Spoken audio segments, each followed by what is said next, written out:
कुरान में साफ लिखा हुआ है कि निहत्थे पे वार करना, महिलाओं पर वार करने वाला कभी मुसलमान हो यहाँ नहीं पे सकता। इरशाद भाई के घर पे जो रेड क्रॉस सोसाइटी और इनकी आवाम इंडिया करके हिंदुस्तान के जो भी मुस्लिम और हिंदू भाई लोग हैं, सब हम लोग एक मिलकर ही इसके रहते लिए हैं। मैं यही कह सकता हूँ कि न हिंदू मरा न मुसलमान मरा, हिंदुस्तान का ईमान मरा। हमला देश और समाज को तोड़ने के लिए हुआ है। इससे बहुत जितना भी निंदा किया जाए के साथ आज हम लोग श्रद्धांजलि पेश कर रहे हैं।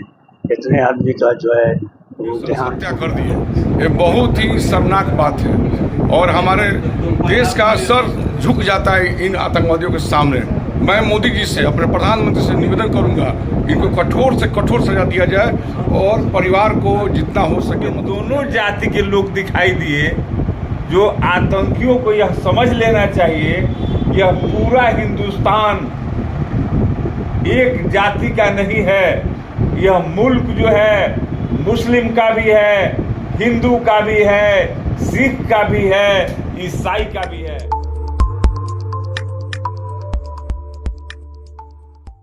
इजहार विमर्श तो हुआ ही है। बहुत रंजो गम के साथ आज हम लोग श्रद्धांजलि पेश कर रहे हैं। इतने आदमी का जो है वो देहांत हो गया। यानी ऐसे हालत में पूरा हिंदुस्तान जो है वो सुगवार है, इसमें हम भी उसमें शामिल हैं। घटना हुई है, इसके जितनी भी निंदा किया जाए कम है।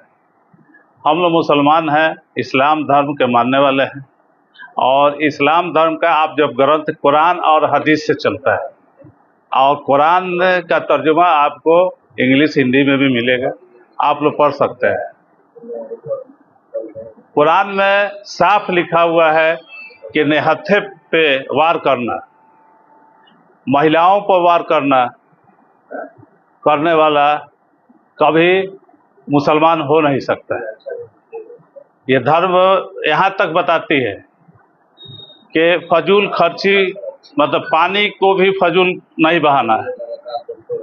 तो वो धर्म कैसे सिखा सकता है कि किसी का खून बहाया जाए। इसलिए सारे मुसलमान सबका इसका घोर विरोध कर रहे हैं और पूरे आलम इस्लाम और हिंदुस्तान के सारे मुसलमान कह रहे हैं कि आतंकवादी कभी मुसलमान नहीं हो सकता है और जो भी आतंकवादी पकड़ा जाए उसका टुकड़ा टुकड़ा किया जाए, मगर हिंदुस्तान के किसी भी कब्रिस्तान में उनको दफन करने की इजाज़त नहीं दिया जाएगा। ये मेरी भी अपील है और मैं इसके साथ जितने लोग शहीद हुए हैं मैं उस शहीद परिवार के साथ हूँ और हम बिहार सरकार से भी अपील करेंगे, कश्मीर सरकार से अपील करेंगे, विशेषकर सेंट्रल गवर्नमेंट से अपील करेंगे कि जो लोग भी इस घटना में शहीद हुए हैं उनको ज़्यादा से ज़्यादा मुआवजा दिया जाए, उनके आश्रितों में इस तरह के जो लोग हैं उनको नौकरी दिया जाए, ज़्यादा से ज़्यादा उनको हेल्प पहुंचा जाए। और इसके साथ साथ में बहुत सारी संस्थाएं हैं जो इसमें आगे बढ़कर मदद करती हैं, जिसमें मेरी भी एक संस्था है Aavan India educational and social welfare trust. हम लोग भी ये प्रयास करेंगे कि ज़्यादा से ज़्यादा इस संस्था की ओर से इन शहीदों के परिवार के लिए हम लोग सेंट्रल गवर्नमेंट या जहाँ भी फंड इकट्ठा होगा हम लोग भेजने का काम करेंगे। इतना कम है, देश के लिए बहुत दुर्भाग्यपूर्ण बात है कि हमारे देश में बाहर के घुसपैठिए और हमारे 26 आदमी को नृशंस हत्या कर दी है। ये बहुत ही शर्मनाक बात है और हमारे देश का सर झुक जाता है इन आतंकवादियों के सामने। मैं मोदी जी से, अपने प्रधानमंत्री से निवेदन करूंगा, इनको कठोर से कठोर सजा दिया जाए और परिवार को जितना हो सके मदद किया जाए, आर्थिक रूप से या जैसे भी हो उनको कुछ सपोर्ट दिया जाए। लोग यहाँ पे इरशाद भाई के घर पे जो रेड क्रॉस सोसाइटी और इनकी आवाम इंडिया करके ऑर्गेनाइजेशन है, उनके इसमें जो घटना हुई है उसके लिए शोक व्यक्त किए हैं और पूरे देश जिस तरह की ये घटना, कायराना घटना ये आतंकवादियों ने किया है और एक तरह से ये देश को तोड़ने की साजिश जैसा हुआ है। लेकिन मैं धन्यवाद दूंगा कि हमारे देश के तमाम नागरिकों को कि ऐसे विपत्ति के समय में सभी लोग धैर्य बना के और एक दूसरे को समझते हुए काम कर रहे हैं, और यही हमारी जीत है और ये आतंकवादियों की हार है। और सख्त से सख्त हम तो ये करेंगे कि सख्त से सख्त कार्रवाई हो ऐसे लोगों को, और हम सभी मेंबर, सभी लोग वो जाति धर्म से ऊपर उठ के देश के सभी नागरिक गमगीन हैं, और हम अपना गम व्यक्त करने के लिए अभी यहाँ पे इकट्ठा हुए हैं। घर पर शोक सभा का व्यक्तियों ने श्रद्धा सुमन अर्पित किया।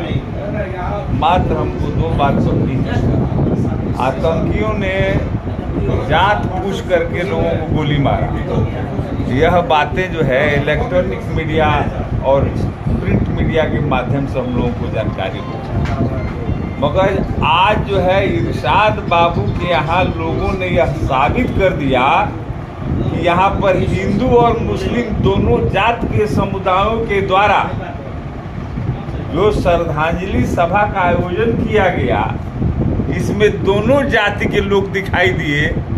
जो आतंकियों को यह समझ लेना चाहिए, यह पूरा हिंदुस्तान एक जाति का नहीं है।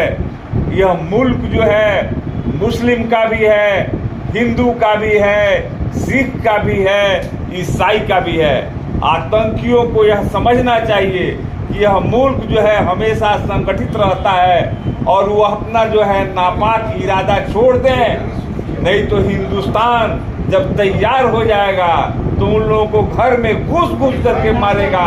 इसलिए सरकार से मैं निवेदन और आग्रह करूंगा कि शोक संतप्त परिवार को उचित मुआवजा और व्यवस्था की जाए। Doctor CB Mishra. घटना हुई है, बहुत घटना हुई है। ये हम लोग बहुत दुखद घटना बोलेंगे पहलगाम में।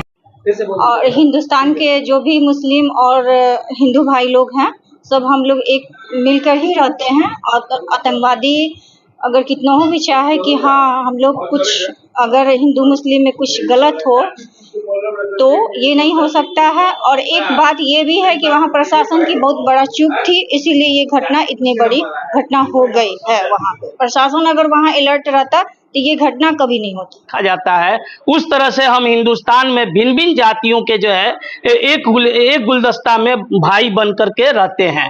तो ये भाई हम अगर हमको कोई चाहे कि हम बिछड़ जाएं किसी तरह के जो है कोई सेंटेंस या जुमले का इस्तेमाल करके, तो कभी ऐसा नहीं हो सकता है। हम एक रहे हैं और एक रहेंगे। हमारे किसी भी तरह के जो है कोई जुमला विशेष का जो है इस्तेमाल करके कोई चाहे कि हमें बांट दे, तो ये असंभव है।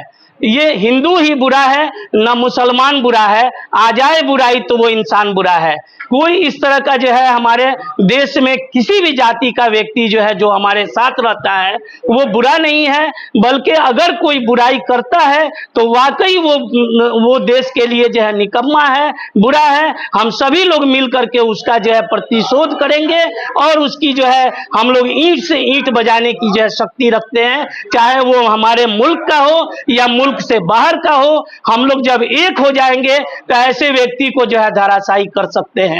इसलिए हम लोगों को हमेशा एक बन करके रहना है और नेक बन के। बहुत आक्रोशित में है जिस दिन से यह घटना घटी है। हम लोग सारे जाति बिरादरी के लोग श्रद्धांजलि दे रहे हैं, और जो भी इसमें घटनाएं घटी है, जो लोग शहीद हुए हैं उनको हम नमन करते हैं, श्रद्धांजलि देते हैं। और जो इसमें घायल हुए हैं वो ईश्वर से प्रार्थना करते हैं कि जल्दी से जल्दी वो ठीक हो जाए। आते हैं और वैश्य समाज के संगठन मंत्री भी हैं, और सबसे बड़ी बात है कि जो अभी हमला हुआ है इसकी हम घोर निंदा करते हैं। और ये निंदा ऐसी है जिसको मतलब हृदय से बयां करना बड़ा मुश्किल है। और ये देश जो है सो अपनी भारतीय संस्कृति के लिए पहचानी जाती है। महात्मा गांधी ने भी इस देश को बड़ा ही सुंदर रूप देकर सजाया है, जिसमें हर कौम के लोग हैं। आज भले ही नज़र आता है कि हर कौम के लोग यहाँ कैसे रहते हैं, दुनिया देखती है कि यहाँ हर कौम के लोग कैसे एकजुट रहते हैं। ये एक मिसाल है हिंदुस्तान के लिए, और आने वाला समय में भी जो समय आएगा ये पूरे विश्व में एक गुलिस्ता, एक फूल की तरह नज़र आएगा, जिसमें हिंदुस्तान के सारी कौम को माननीय सम्मान, इज्जत, प्रतिष्ठा सब कुछ मिलेगा। और अभी जो कायराना हमला हुआ है ये तो घोर निंदनीय है और ऐसे व्यक्ति को सख्त से सख्त सजा मिलनी चाहिए।